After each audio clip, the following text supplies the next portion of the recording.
रसूल करीम सल्लल्लाहु ताला अलैहि वसल्लम ने जहन्नुम में देखा तो वहाँ कुछ ऐसे लोग नज़र आए जो मुर्दार खा रहे थे।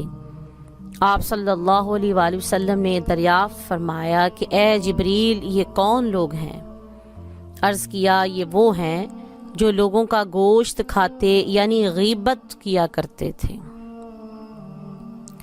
मेराज की रात ही रसूल करीम सल्लल्लाहु अलैहि वसल्लम ने कुछ ऐसी औरतों और मर्दों के पास से गुजरे जो अपनी छातियों के साथ लटक रहे थे।